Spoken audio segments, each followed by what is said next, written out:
오빠, 이게 뭐야? 서명해. 상속 포기각서야.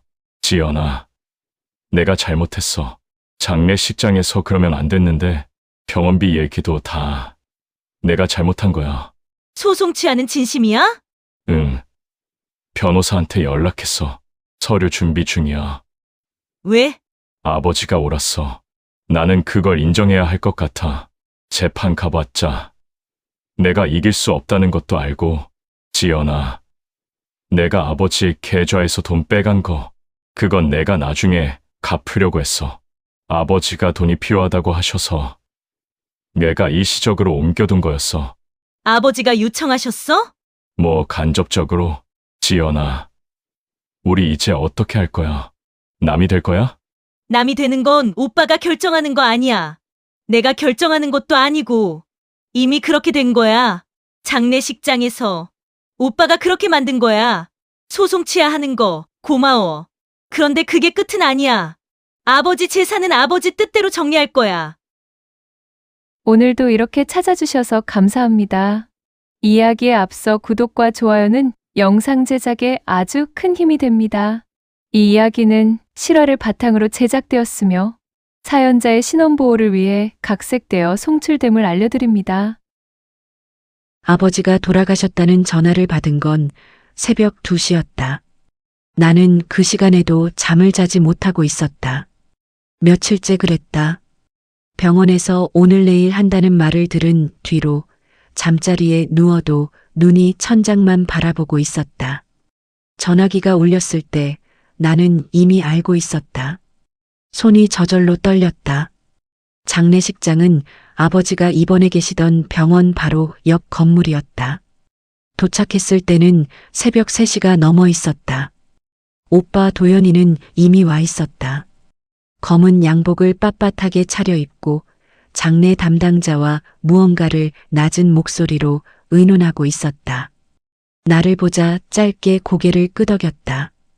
그게 전부였다. 나는 분향소 한쪽에 자리를 잡고 조문객을 맞이하기 시작했다.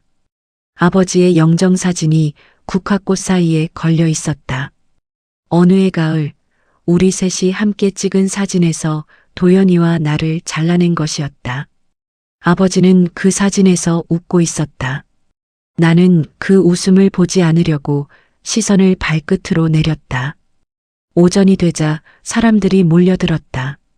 아버지 친구분들, 동네 지인들, 먼 친척들. 나는 허리를 굽혀 인사를 했다. 향을 피우고 절을 받고 음식을 날랐다. 몸이 움직이면 머리가 덜 돌아가는 게 다행이었다. 아침부터 서 있었더니 발이 퉁퉁 부어 있었다. 구두 안이 축축했다. 그래도 나는 계속 인사를 했다. 그런데 오후가 지나면서 분위기가 조금씩 달라졌다. 친척 중 한 명이 나를 지나치며 낮게 중얼거렸다. 병원에 한 번도 안 왔다며. 내가 잘못 들은 줄 알았다. 발걸음을 멈추고 돌아봤지만 그는 이미 등을 보이고 있었다. 나는 그 자리에 잠시 서 있었다. 아버지가 입원해 계신 6달 동안 나는 회사 점심시간마다 병원에 들렀다. 퇴근 후에도 갔다. 주말에는 아예 하루를 병원에서 보냈다. 병원비 고지서가 나올 때마다 내 통장에서 이체를 했다. 오빠가 먼저 가겠다. 이번엔 내가 낸다. 한 번도 그런 말을 한 적이 없었다. 오빠가 병원에 온 것은 손에 꼽을 정도였다. 나는 그 사실을 말하지 않았다. 아버지 앞에서 오빠 흉을 보고 싶지 않았다. 그런데 병원에 한 번도 안 왔다고? 발끝이 차가워지는 느낌이 들었다. 조문객들 사이에서 눈길들이 슬쩍슬쩍 내 쪽으로 향하는 것이 보였다. 무언가가 이미 퍼져 있었다. 누가 언제 무슨 말을 했는지는 알 수 없었다. 하지만 그 말이 여기저기 스며들어 있다는 건 느껴졌다. 저녁 무렵 오빠가 나를 따로 불렀다. 빈소 옆 작은 방이었다. 몇몇 친척들이 이미 거기 앉아 있었다. 큰어머니, 사촌형, 아버지 친구분 2명. 들어서는 순간 나는 이 자리가 어떤 자리인지 직감했다. 오빠는 내 앞에 종이 한 장을 내밀었다. 서명해. 종이에는 빼곡한 글씨가 적혀 있었다. 상속포기 각서였다. 나는 천천히 읽었다. 아버지 명의의 아파트, 예금, 모든 재산에 대한 권리를 포기한다는 내용이었다. 왜? 내 목소리가 예상보다 낮게 나왔다. 오빠가 말했다. 내가 아버지 병원비를 한 푼도 안 냈다고. 자기가 다 부담했는데 이제 와서 재산을 나눠 가지려 하면 안 된다고. 방 안의 사람들이 고개를 끄덕였다. 큰어머니가 요즘 세상에 딸이 재산 챙기려 드느냐고 혀를 찼다. 아버지 친구분 한 명이 나를 쳐다보다가 고개를 돌렸다. 나를 향한 시선들이 방 안을 가득 채웠다. 손에 쥔 각서 종이가 바스락거렸다. 나는 오빠를 바라봤다. 그리고 천천히 가방 안으로 손을 넣었다. 오빠가 내밀었던 펜을 받아들 것이라고 방 안의 모든 사람들이 생각하는 것 같았다. 그 눈빛들이 느껴졌다. 빨리 끝내라는 눈빛, 시간 끌지 말라는 눈빛, 체면 차려서 조용히 넘어가라는 눈빛. 내 손에 잡힌 건 펜이 아니었다. 낡은 봉투 하나였다. 아버지가 돌아가시기 사흘 전 병실에서 내 손에 직접 쥐어준 것이었다. 봉투 겉면에는 아버지의 필체로 단 2글자가 적혀 있었다. 지연아. 나는 그 봉투를 테이블 위에 천천히 내려놓았다. 방 안이 조용해졌다. 국화 냄새가 그 순간만큼은 더 진하게 느껴졌다. 오빠가 미간을 찌푸렸다. 그게 뭐야? 나는 아무 말도 하지 않았다. 봉투를 열지도 않았다. 그냥 거기 두었다. 모두가 그것을 바라보는 사이 나는 오빠의 눈을 똑바로 마주쳤다. 처음으로 오빠가 먼저 시선을 피했다. 오늘 밤이 지나면 이 방 안의 모든 것이 달라질 것이다. 나는 그것을 알고 있었다. 아버지도 알고 있었을 것이다. 그래서 마지막 힘을 다해 그 봉투를 내 손에 쥐어줬을 것이다. 창밖에서 누군가 곡소리를 높였다. 빈소의 밤은 깊어가고 있었다. 나는 봉투 위에 손을 올렸다. 아버지의 체온이 남아있을 리 없었다. 하지만 그 종이의 거친 결이 손바닥에 닿는 순간 이상하게도 아버지가 아직 거기 있는 것 같았다. 딸아, 내가 다 알고 있었지. 나도 다 알고 있었다. 그래서 이걸 내게 주는 거야. 아버지가 그 말을 하지는 않았다. 하지만 나는 들었다. 각서 종이는 아직 테이블 위에 놓여 있었다. 오빠의 손도 내 손도 그 위에 있지 않았다. 방 안에 아무도 말을 하지 않았다. 누군가 숨을 들이켰다. 그 소리만 들렸다. 봉투 안에 무엇이 들어있는지 나는 알고 있었다. 오빠는 모를 것이다. 아직은. 봉투는 그날 밤 내내 테이블 위에 있었다. 오빠가 손을 뻗었다. 나는 그보다 먼저 봉투를 집어 가방 안에 넣었다. 말없이. 오빠가 뭐라고 했지만 나는 듣지 않았다. 자리에서 일어나 방을 나왔다. 빈소로 돌아오니 조문객들이 아직 남아 있었다. 나는 다시 자리를 지켰다. 절을 받고 고개를 숙이고 감사합니다. 감사합니다. 그 말을 몇 번이나 했는지 모른다. 입이 움직이는데 무슨 말을 하는지 내 귀에는 들리지 않았다. 자정이 넘어서야 사람들이 빠졌다. 빈소는 조용해졌다. 국화 냄새만 남았다. 나는 영정사진 앞에 앉아 있었다. 아버지가 웃고 있었다. 그 웃음이 무슨 뜻인지 오늘따라 알 것 같기도 했고 모를 것 같기도 했다. 아버지는 늘 그랬다. 속마음을 직접 말하는 사람이 아니었다. 나도 그걸 닮았는지 모른다. 이튿날 아침 오빠가 다시 나를 찾아왔다. 지연아, 어제 일은 없던 걸로 하자. 우리 가족끼리 잘 해결하면 되지 않겠어? 목소리가 전날과 달랐다. 부드러웠다. 나는 오빠를 바라봤다. 이 목소리가 어떤 종류의 부드러움인지 나는 알고 있었다. 원하는 걸 얻기 전에만 나오는 목소리였다. 어릴 때부터 그랬다. 아버지 뜻대로 하면 돼. 나는 그렇게만 말했다.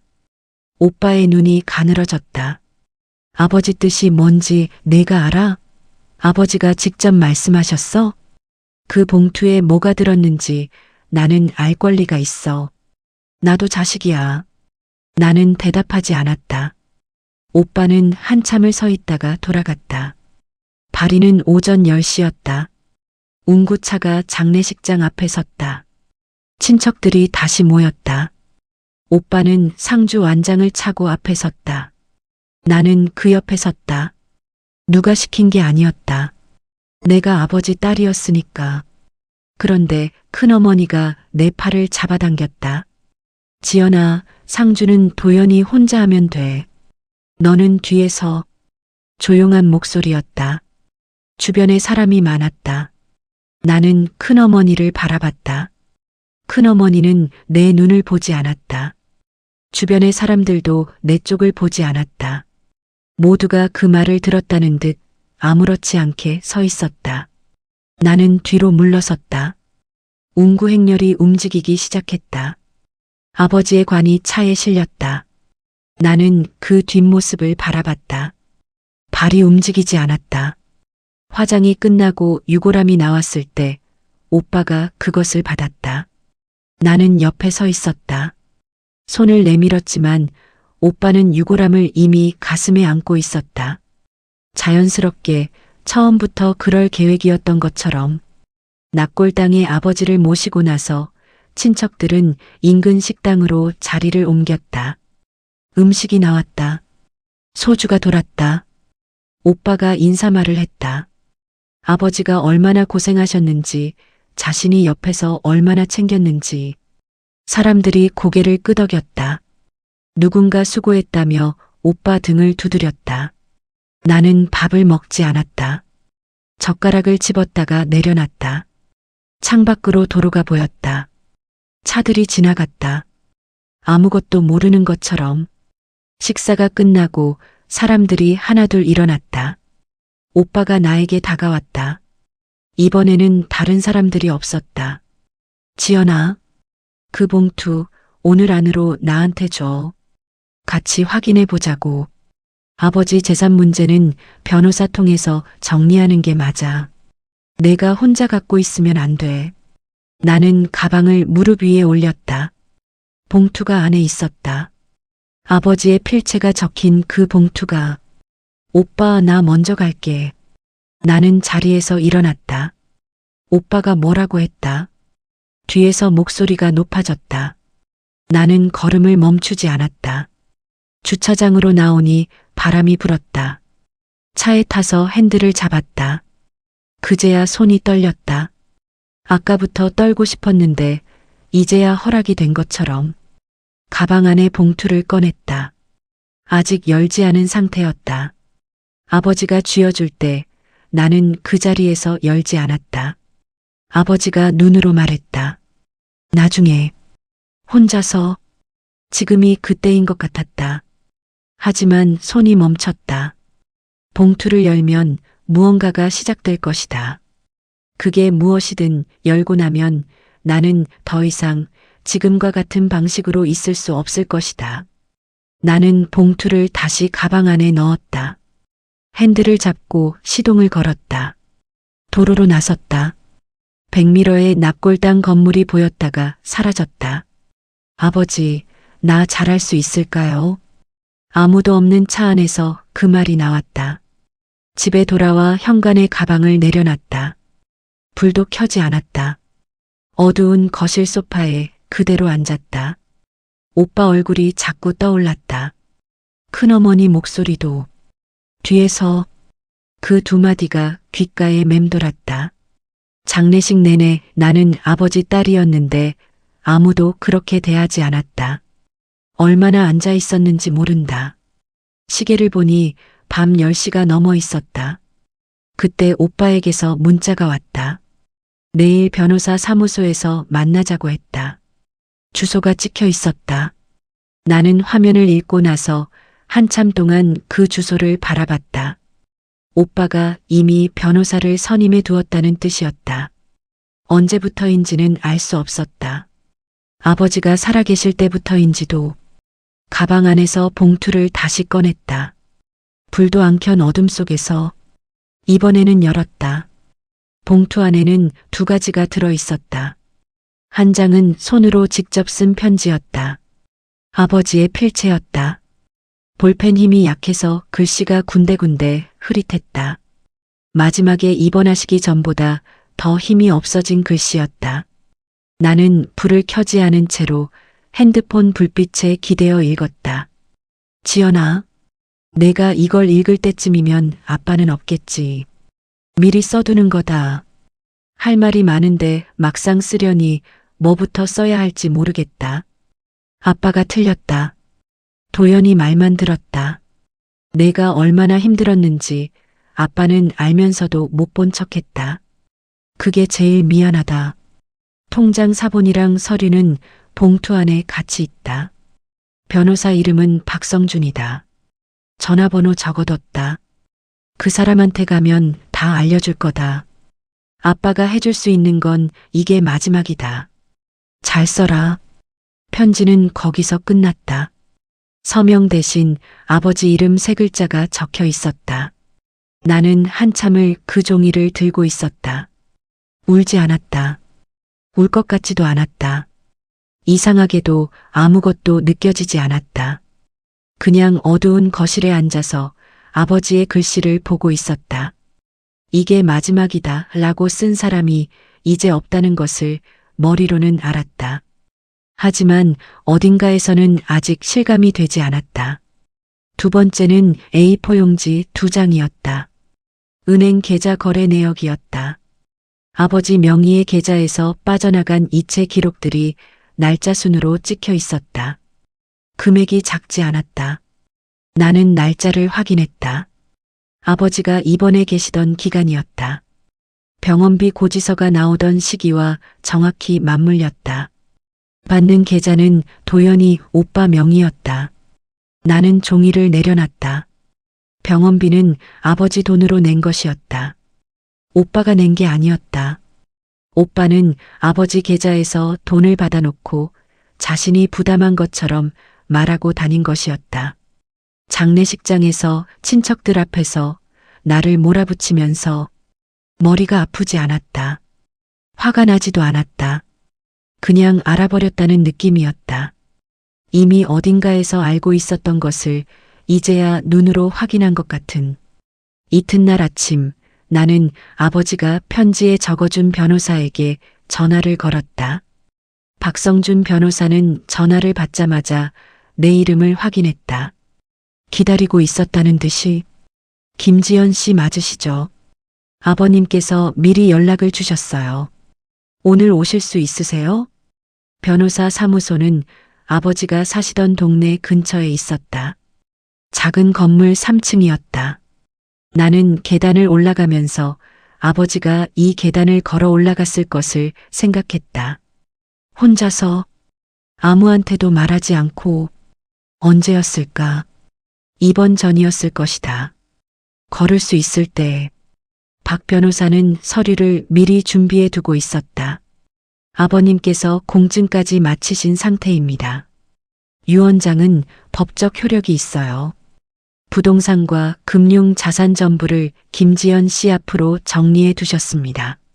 나는 서류를 받아들었다. 아버지 이름이 적힌 도장이 찍혀 있었다. 오빠는요? 내가 물었다. 변호사가 잠시 말을 골랐다. 도연 씨 측에서 이미 연락이 왔었습니다. 유언장 효력을 다투겠다는 의사를 밝혔어요. 법적으로 대응하겠다는 뜻입니다. 나는 고개를 끄덕였다. 예상했다. 변호사 사무소를 나와 계단을 내려왔다. 1층 유리문을 밀고 나오니 햇빛이 쏟아졌다. 나는 잠깐 멈췄다. 아버지는 알고 있었을 것이다. 오빠가 순순히 물러설 사람이 아니라는 걸.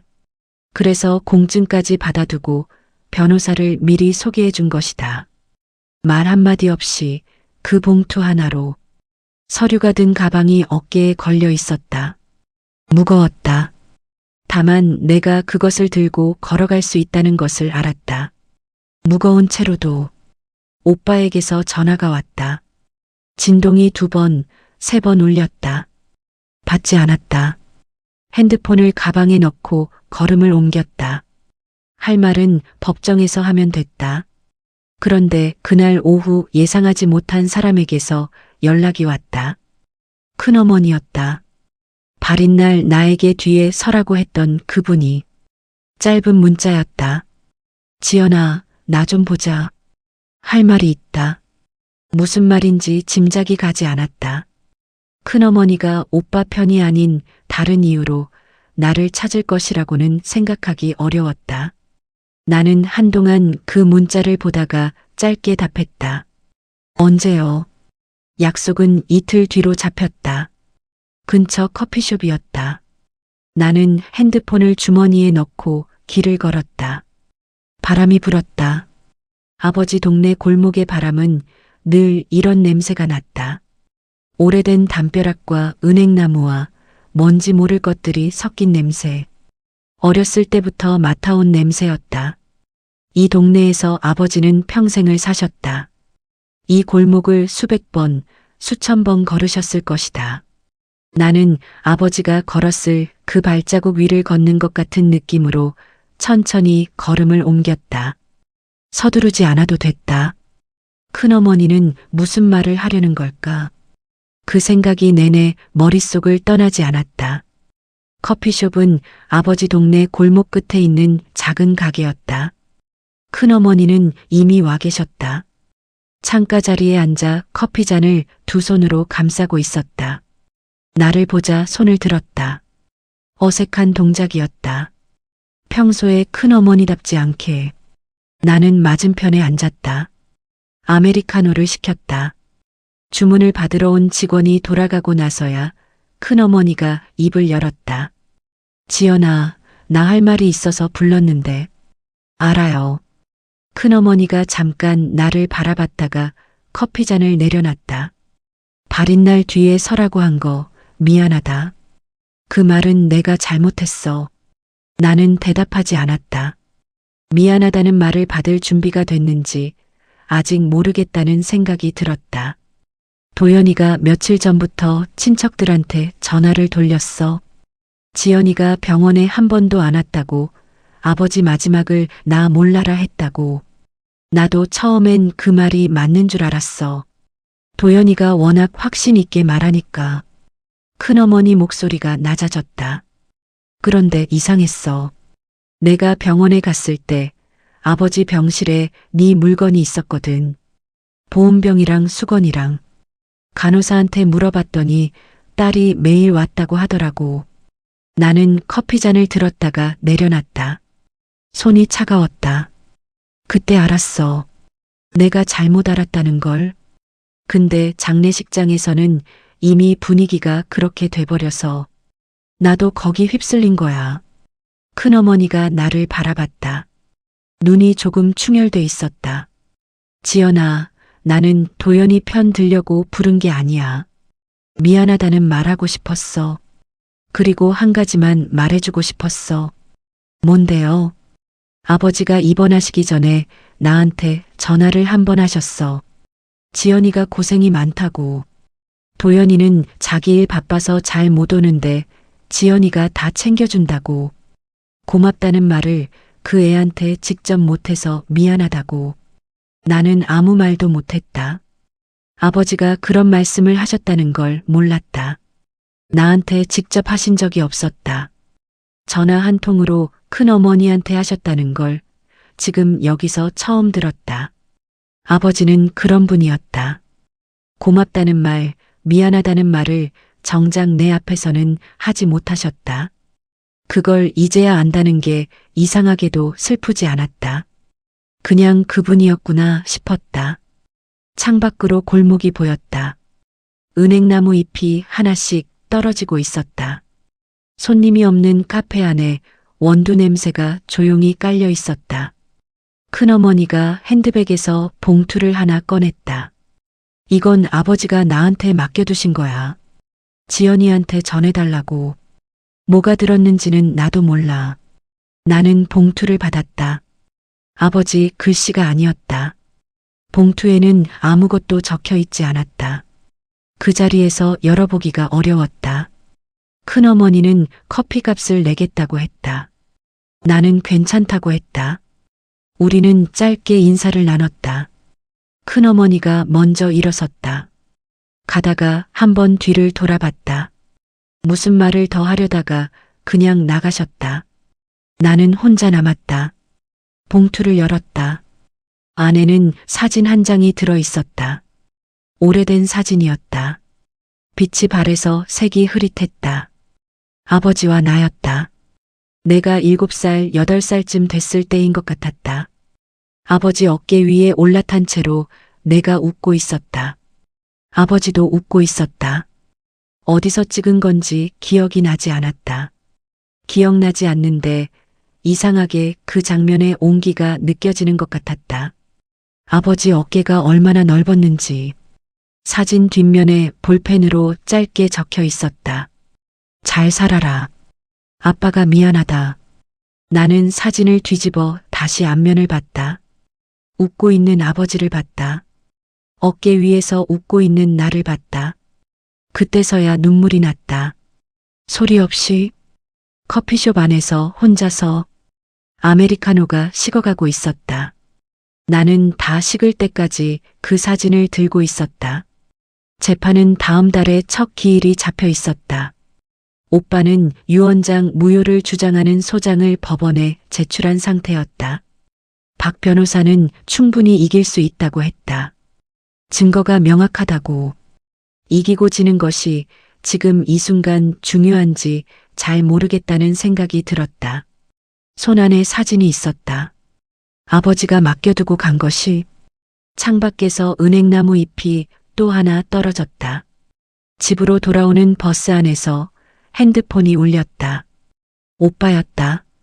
진동이 멈췄다. 잠시 후 문자가 왔다. 지연아, 내가 잘못했어. 소송 취하할게. 한 번만 만나자. 나는 그 문자를 한참 읽었다. 버스가 정류장을 지나쳤다. 창밖으로 가로등이 하나씩 흘러갔다. 소송을 취하하겠다는 말이었다. 오빠가 먼저 물러서겠다는 뜻이었다. 뭐가 바뀐 걸까? 나는 핸드폰을 내려놓고 창밖을 바라봤다. 바뀐 건 없을 것이다. 오빠는 오빠였다. 다만 무언가를 계산했을 것이다. 이기기 어렵다는 걸 알았거나 아니면 다른 무언가가 있거나 만나야 할지 아직 몰랐다. 오빠를 만나기로 했다. 박 변호사는 말렸다. 소송 진행 중에 상대방을 단독으로 만나는 건 좋지 않다고. 무슨 말이 오갔는지 나중에 문제가 될 수 있다고. 나는 알겠다고 했다. 그리고 나갔다. 오빠가 지정한 장소는 아버지 아파트 근처 고깃집이었다. 아버지가 살아계실 때 가족끼리 가끔 갔던 곳이었다. 왜 거길 골랐는지는 묻지 않았다. 아마 오빠도 이유를 설명하기가 어려웠을 것이다. 오빠는 먼저 와 있었다. 고기는 시키지 않았다. 소주 한 병과 빈잔 2개가 테이블에 있었다. 나는 맞은편에 앉았다. 오빠가 술을 따랐다. 나는 잔을 들지 않았다. 지연아, 내가 잘못했어.